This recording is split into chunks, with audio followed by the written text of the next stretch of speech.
മനസ്സിൽ 12 മണി. എഴുതിയത് ശ്രീ MK ചാന്ദ്രാജ്. ഇപ്പോൾ നീ ആമസോണിന്റെ ഹരിതഭംഗികളിലൂടെ അമേരിക്കൻ ധാർഷ്ട്യം തകർത്തെറിഞ്ഞതിനു മുൻപുള്ള മെസപ്പൊട്ടേമിയൻ സംസ്കൃതിയുടെ കലവറകളിലൂടെ സഞ്ചരിക്കുകയാണെന്ന് കരുതുക. യൂഫ്രട്ടീസ്, ടൈഗ്രീസ് നദീതടങ്ങൾ, ശിലാഹൃദയരെ പോലും നമ്രശീർഷരാക്കുന്ന പശ്ചിമേഷ്യൻ സംസ്കൃതി, അതിന്റെ നിറമാറിൽ നഖമുനയാഴ്ത്തുന്ന രക്തദാഹിയായ ഭീമാകാരനായ കഴുകൻ, കാലം കനിവോടെ കാത്തുസൂക്ഷിച്ച ചരിത്രനിധികുംഭങ്ങൾ, ആയിരമായിരം സംവത്സരങ്ങൾ തഴുകിത്തലോടിയ ബാബിലോണിന്റെ ലാവണ്യഭംഗികളിൽ ക്രൂരദംഷ്ട്രകൾ ആണ്ടിറങ്ങുന്നു. കൂർത്തുനീണ്ട ചുണ്ടുകളിൽ, നഖങ്ങളിൽ ഇപ്പോൾ നിറയെ ചോരപ്പാടുകൾ. എല്ലാം പിച്ചി ചീന്തിയെറിഞ്ഞ് ബലാത്സംഗം ചെയ്യപ്പെട്ട സംസ്കൃതിയുടെ ചിത്രം മനസ്സിൽ നിറഞ്ഞപ്പോൾ അവൾക്ക് തല ചുറ്റുന്നത് പോലെ തോന്നി. ബോധം കൈവിട്ടുപോകുമോ എന്നവൾ ഭയന്നു. പെട്ടെന്ന് സ്വയം നിയന്ത്രിച്ച് മുഖഭാവം പണിപ്പെട്ട് ശാന്തമാക്കി അവൾ പറഞ്ഞു, ഞാൻ ശ്രമിക്കാം, ആവുന്നത്ര. പക്ഷെ ടിവിയിലും മറ്റു മാധ്യമങ്ങളിലും കണ്ടു ചിരപരിചിതമായ ആ വൃത്തികെട്ട മുഖം മനം പിരട്ടലോടെ ഓർമ്മയിലെത്തുന്നു. തുടച്ചു മാറ്റാനാവുന്നില്ല. നോക്ക് സുബൈദ, നീ ആ അസ്തമയ സൂര്യനെ നോക്ക്, എന്റെ ഈ വലത് കൈക്കുമ്പിളിലൂടെ. അത്ഭുതം! നിന്റെ കൈക്കുമ്പിളിൽ ഒരു കൈവിളക്കായി തെളിയുന്ന അസ്തമയ സൂര്യൻ. എരിയുന്ന സൂര്യനെ പോലും നീയൊരു കൈവിളക്കാക്കി കളഞ്ഞല്ലോ. എന്റെ ദേവാ, നീയൊരു ജീനിയസ് തന്നെ. ഫന്റാസ്റ്റിക്! ഒരു ക്യാമറ ഉണ്ടായിരുന്നെങ്കിൽ. അത് വേണ്ട, നിന്റെ മനക്കണ്ണിൽ അത് പതിഞ്ഞല്ലോ. ആവശ്യം വരുമ്പോൾ നിനക്കത് ഓർത്തെടുക്കാം. ആലങ്കാരികമായി നീ പറഞ്ഞില്ലേ സൂര്യനെ കൈക്കുമ്പിളിലാക്കിയെന്ന്? അതെ, അതുപോലെ ആ നീചമുഖത്തെയും മറ്റൊന്നാക്കി ഓർമ്മയിൽ നിന്ന് തുടച്ചു മാറ്റാം. സുബൈദയ്ക്കപ്പോൾ കരച്ചിലാണ് വന്നത്. അതവൾ പണിപ്പെട്ടമർത്തി.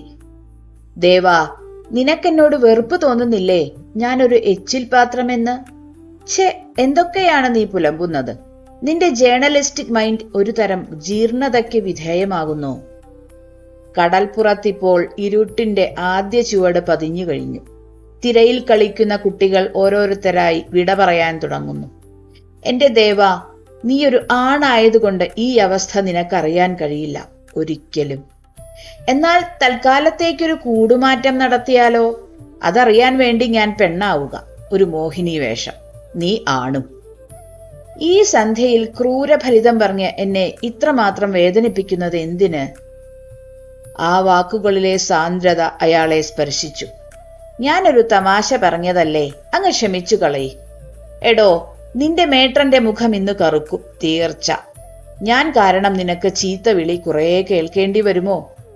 അതു സാരമില്ല. ഇന്റർവ്യൂ എന്നോ കവറേജ് എന്നോ ഒരു പൊടിക്കൈ പ്രയോഗിക്കാം. ജേർണലിസ്റ്റ് ആയതുകൊണ്ടുള്ള പ്രയോജനം. ദേവാ, നിനക്ക് ഈ ഗുമസ്തപ്പണി തീരെ യോജിക്കുന്നില്ല. അതും സൈക്കോളജിയും ഫിലോസഫിയും ഒക്കെ അരച്ചു കലക്കി കുടിച്ചിട്ട്. എന്തു ചെയ്യാം മോളെ, നിന്നെപ്പോലെ കിളി പോലൊരു പത്രപ്രവർത്തകയാകാൻ വീണക്കുടവും പിന്നെ ഈ കൊഴുത്തുരുണ്ട. അവൾ അവന്റെ വായ് പൊത്തിപ്പിടിച്ചു. കുറുമ്പ് കുറെ കൂടുന്നുണ്ട്. ഇനി നീ ഒരക്ഷരം മിണ്ടരുത്. ആരെങ്കിലും കണ്ടാൽ എന്തു തോന്നും? ആണൊരുത്തനെ തെറിച്ചൊരു പെണ്ണ് കടൽപ്പുറത്ത് വെച്ച് ബലാത്കാരമായി. പ്ലീസ് ദേവാ, നീ എന്നെ വീണ്ടും വീണ്ടും ഓർമ്മകൾ ഉണർത്തി ക്രൂശിക്കരുതേ. നിനക്കറിയാമോ, പകലുകൾ കൊഴിഞ്ഞാൽ പിന്നെ ഓർമ്മകളുടെ വേട്ടയാടലാണ്. മനം പിരട്ടലുണ്ടാക്കുന്ന ഓർമ്മകൾ. അയാളുടെ വെള്ളജുബ്ബ വിശുദ്ധിയുടെയും ലാളിത്യത്തിന്റെയും ആദർശത്തിന്റെയും പ്രതീകമെന്ന് മാധ്യമങ്ങൾ. ശവക്കച്ചയുടെ ദുർഗന്ധവുമായി എന്നെ വരിഞ്ഞു മുറുക്കുന്നു. ഉറങ്ങിയിട്ട് എത്ര നാളായി? ആ നശിച്ച നട്ടുച്ചയ്ക്ക് ശേഷം കണ്ണടച്ചാൽ ആ പൈശാചിക മുഖം മാത്രം.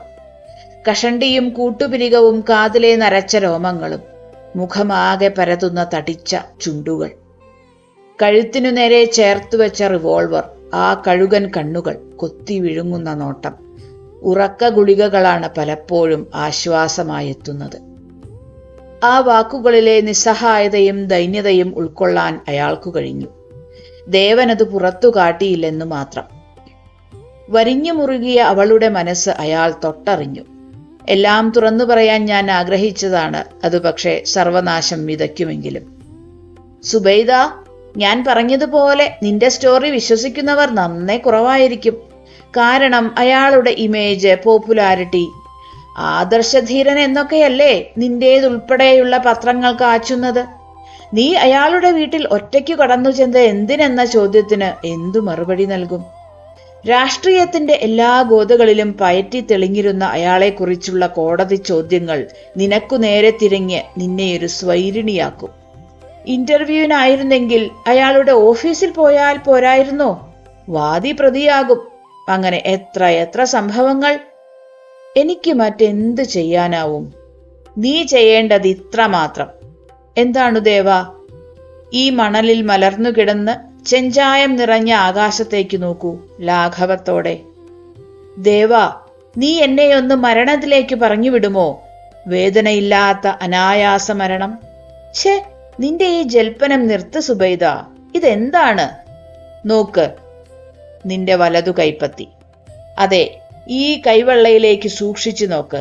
ഇപ്പോൾ നീ കാണുന്നത് ആ അലങ്കരിച്ച സ്വീകരണ മുറിയാണ്. ഒരു ഷെൽഫിൽ പുസ്തകങ്ങൾ. വലിയ ചിത്രം ഗാന്ധിജിയുടേതാണ്. ഷോക്കേസിൽ കുറേ ശില്പങ്ങൾ, ദൈവങ്ങളുടെ പടങ്ങൾ, ഉദ്ധരണികൾ. അതെ, അവയെല്ലാം കാണുന്നു.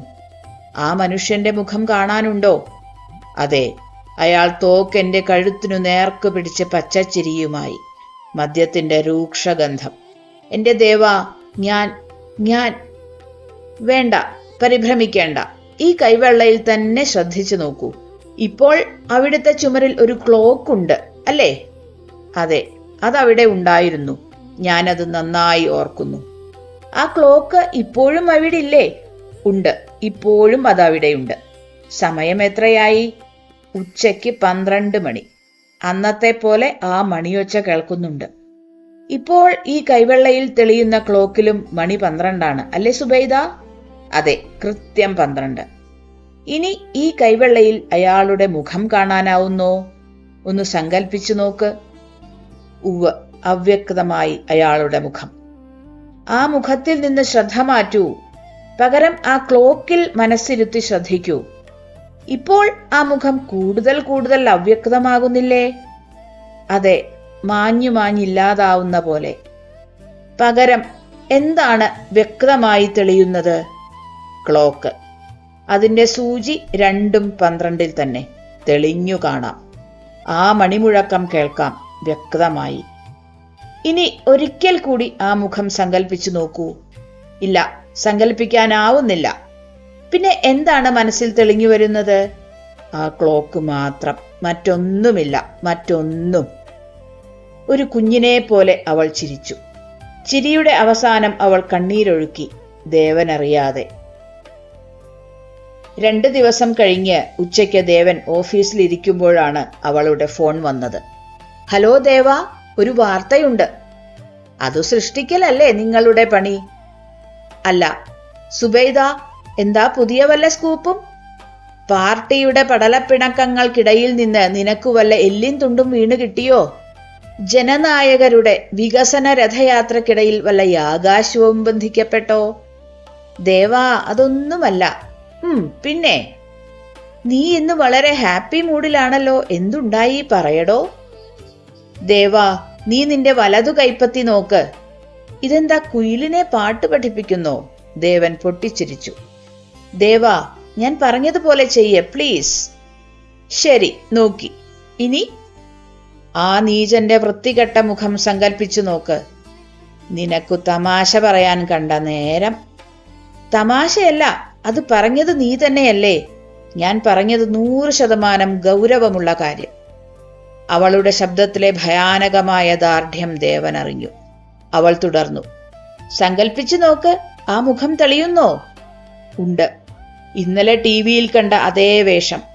കുഞ്ഞാടുകൾക്ക് ഗീതോപദേശം കൊടുക്കുന്ന നല്ല ഇടയൻ. പക്ഷേ ദേവ, എന്റെ കൈവെള്ളയിൽ നോക്കിയാൽ ഇനി ഒരിക്കലും ആ മുഖം തെളിയില്ല. അവിടെ ആ ക്ലോക്കിലെ 12 മണി മാത്രം. സുദൃഢമായ ആ വാക്കിലെ വന്യഭാവം അയാളെ ഞെട്ടിച്ചു. അയാൾ ആകെ തളർന്നുപോയി. ആ തളർച്ചയിലൂടെ അവളുടെ പൊട്ടിച്ചിരിയുടെ ആരോഹണക്രമം അയാളെ ചൂഴ്ന്നു. ദേവന്റെ കയ്യിൽ നിന്ന് റിസീവർ വഴുതി വീണുപോയി. അയാളുടെ വിയർപ്പണിഞ്ഞ വിളറിയ മുഖം അകാരണമായി മേൽപോട്ടുയർന്നു. അറിയാതെ കണ്ണുകൾ ക്ലോക്കിൽ പതിഞ്ഞു. സൂചികൾ രണ്ടും 12 ചലനമറ്റിരിക്കുന്നു.